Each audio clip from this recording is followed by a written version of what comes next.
দল একমত, তাহলে তারিখ নিয়ে এই বায়নাবাজি কেন? একমত হয়ে যখন স্বাক্ষর করেছি সবাই, তখন গণভোট আগে হওয়াই হচ্ছে যুক্তিযুক্ত। এর মধ্যে দিয়ে আইনি ভিত্তির পাটাতন তৈরি হবে ইনশাআল্লাহ, এবং এর ভিত্তিতেই আগামী জাতীয় সংসদের নির্বাচন অনুষ্ঠিত হবে। ওই নির্বাচন যখন অনুষ্ঠিত হবে তখন আর কোনো সংশয় সন্দেহ থাকবে না। আমরা চাই আগামী ফেব্রুয়ারিতে রোজার আগেই জাতীয় সংসদ নির্বাচন অনুষ্ঠিত হোক। এইটা নিয়ে কেউ ধূম্রজাল সৃষ্টি করার পায়তারা চালাবেন না, ওদুর পিণ্ডি বুদির মেরে ফেলবেন না। আমরা জাতীয় ঐক্যমত কমিশনে গিয়ে সকল দল আমাদের মতামত দিয়েছি। এই 8 দলের পক্ষ থেকে ডজনখানেক নোট অফ ডিসেন্ট আমরা দেই না। আমরা প্রস্তাবনাগুলো যৌক্তিক মনে করে সেখানে আলাপ আলোচনায় আমরা ইতিবাচক মত দিয়েছি। এরপরে সংখ্যাগরিষ্ঠ দলের মতামতের ভিত্তিতে একটা চার্টার তৈরি হয়েছে।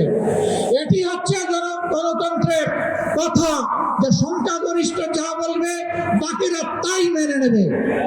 কিন্তু আমরা দেখলাম না, কেউ কেউ তা মেনে নিতে রাজি নন। জুলাই সনদেই যদি আপনি গণতন্ত্রের প্রতি শ্রদ্ধা না দেখান, জাতীয় নির্বাচনে আপনি শ্রদ্ধা দেখাবেন কিভাবে? এই জায়গায় আসতে হবে। সকল বায়না ভুলে যান। জুলাই শহীদের রক্তের প্রতি সম্মান দেখান। জুলাই যারা লড়াই করেছে বুক কাট করে, যারা পঙ্গু আহত হয়ে এখনো দুঃখে দুঃখে কষ্ট করছে, মেহরবানি করে তাদের বুকের ভাষা বোঝার চেষ্টা করুন। আমার ভাই আল্লামা মামুনুল্লাহ সাহেব বলেছেন, লড়াই করে ফ্যাসিবাদ বিদায় করেছি, লড়াই করে জনগণের দাবি আদায় করব। আমি স্পষ্ট ভাষায় বলতে চাই, কোন দলের নয়, জনতার বিজয় হবে ইনশাআল্লাহ। জনতা কি চায় কান পেতে শোনার চেষ্টা করুন। যদি এই ভাষা বুঝতে ব্যস্ত হন, তাহলে নিজের পরিণতির জন্য যে বুঝতে ব্যর্থ হবেন তাকে তৈরি থাকতে হবে। আমরা কথা দিচ্ছি বাংলাদেশের জনগণকে, আমাদের সহযোদ্ধারা আমাদের হাতে এনে মুক্তির প্রাথমিক পরিবেশটা উপহার দিয়েছে। আমরা জনগণের মুক্তি আদায় করেই ঘরে ফিরবো ইনশাআল্লাহ। আমরা ভদ্র ভাষায় কথা বলছি, ভদ্র ভাষায় কথা বলবো, কিন্তু আমাদের দাবির ব্যাপারে আমরা হিমালয়ের মতো অনড় থাকবো। কারণ এই দাবি জনগণের দাবি, কোনো দলের দাবি নয়। এই দাবি বিপ্লবের দাবি, এই দাবি ফ্যাসিবাদের দাবি নয়। অতএব ফ্যাসিবাদের দাবির কাছে বাংলাদেশের জনগণ মাথা নত করবে।